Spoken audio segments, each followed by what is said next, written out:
It's the end of the world as we know it. I feel fine. Good morning, slaves, and welcome to another edition of It's the End of the World as We Know It and I Feel Fine, the show where acronyms are A-OK. I am your host, Stimulator, and if things weren't bad enough, now that Operation Bomb All Motherfucking Afghanis is underway, the motherfucking incompetent masturbating monkeys of the corporate media claim that the swine flu, or N1H1, started in Mexico. But new video from my main man Flux shows that this harmful virus, otherwise known as Hamthrax, originated in DC during the IMF, or the Illegitimate Money Funnelers meeting. Now observe how these swines have developed a mechanism to spread its nauseous phlegm.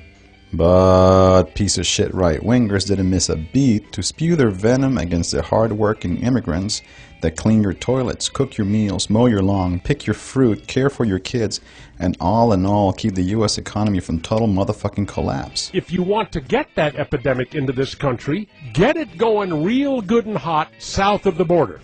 And, then just spread a rumor that there's construction jobs available somewhere.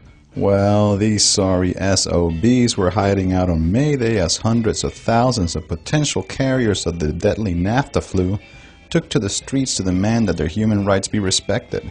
Well, what happened without immigrants as far as the U.S. workforce goes? Things would grind to a halt. NAFTA, otherwise known as Numerous Anglos Forcing Trade on the Americas, is a virulent strain of killer capitalism ejaculated into the world by Billy Clint. But the NAFTA virus has mutated into the more powerful Super Pork Pandemic, or SPP.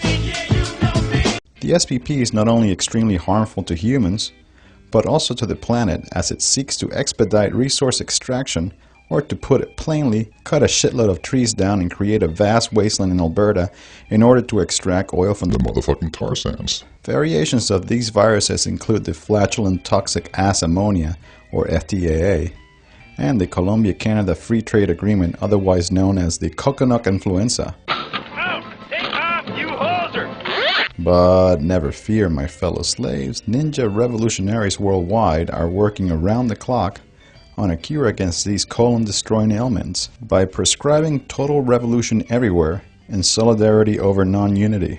What you know about this poor man's journey? Got holes in his shoes and his jeans hella dirty. Smile on his face with a wealth not worldly, with a style and a grace that got all these heads turning. High hopes, high debts, and pockets they burning with no dope, high stress in the streets discerning through all the false hope and the lies they feed to you. Trying to build a future out of something feasible, but average income to some is just unreachable. Me living like a cross of Che and Pinheiro, resembling them both in that same scenario. Survivor of the third world since he was a day old. You learn to bundle up when you heat your house with a stove. Same house is a home for like 20 of your folks. Yo, I grown between a war-torn family that came to America and still don't understand me. Why? Cause I just won't settle for their money or their schools. I care about my life more than American rules. Not just to be a fool, but look what it's doing to you. Africa's dying and we all just trying to move from Seattle to Soweto. All African ghettos, LA, Palestine, and the body, soul, mind. Vieques, Chiapas, they just can't stop us. To add, this is Mara, don't you forget Rwanda, Brooklyn, Planet Rock is the belly of the monster. Senegal and on to Haiti and the DR. Everywhere that we are, to anywhere that we are. Still living like a third world, even in the first. Some of my viewers have asked me where I fall within the political spectrum. Am I left or right? Democrat or Republican? Coke or Pepsi? Aussie or Dio? The answer is that I'm neither of these things. I believe the world is too complex to put people in little boxes, and in the end, the greedy motherfuckers who rule our slave asses love it that we're totally fucking divided.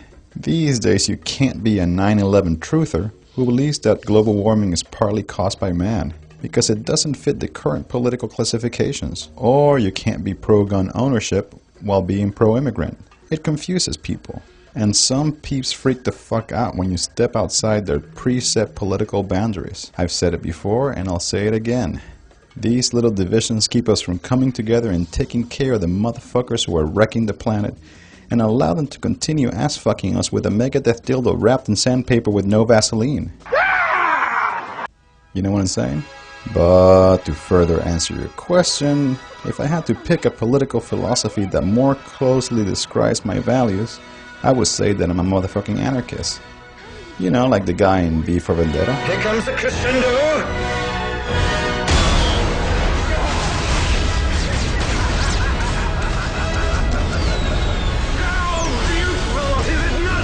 Yes, it's beautiful.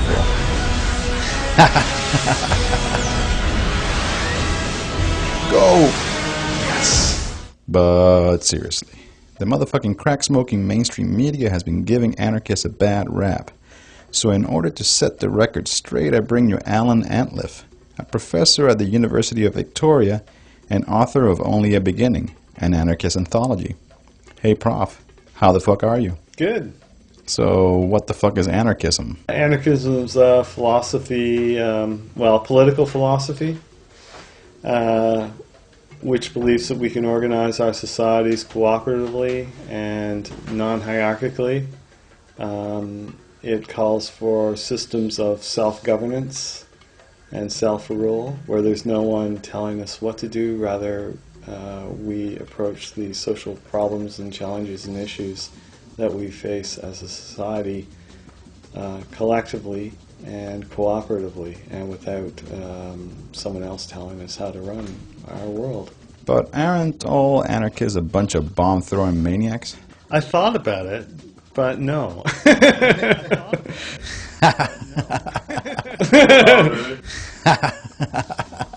No, anarchists have been involved in all sorts of cooperative ventures, from guerrilla gardening to info shops to cooperative housing, things like this. There's this whole constructive side to anarchism, which the media usually don't pay attention to because they're more focused on marketing violence, which they're very good at doing.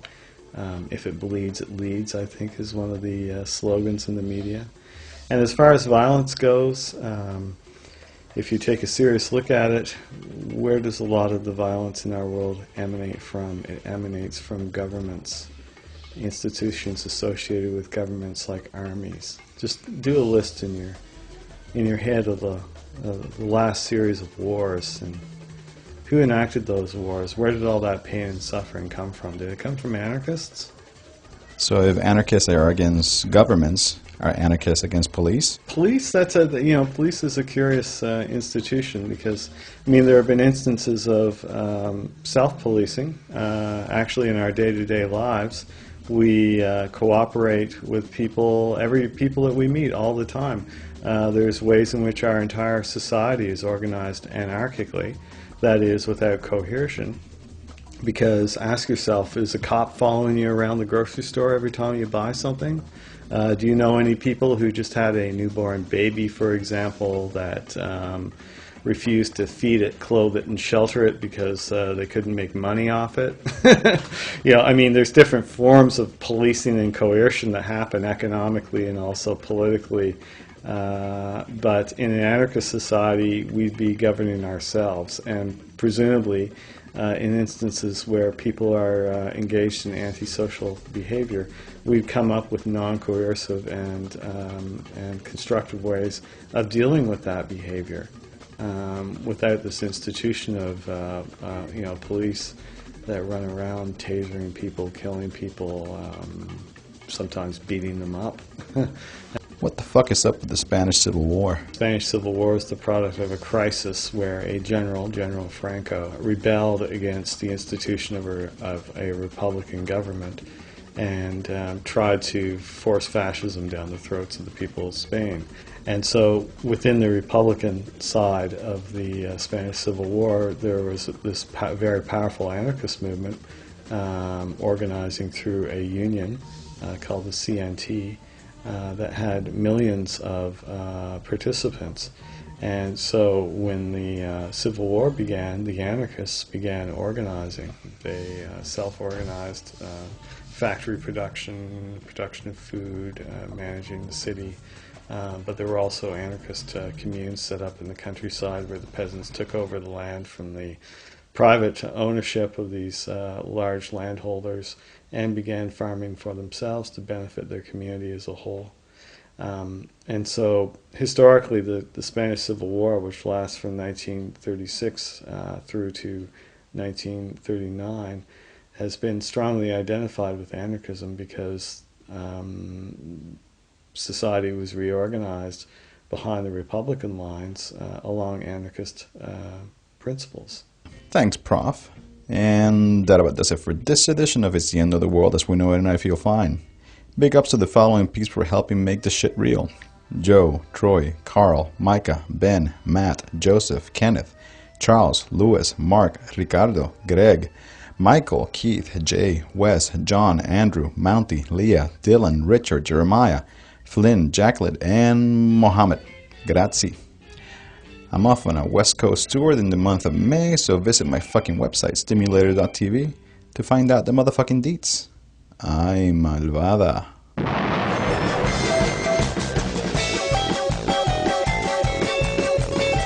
Remember, kids, you can podcast high-quality video of this show at submedia.tv.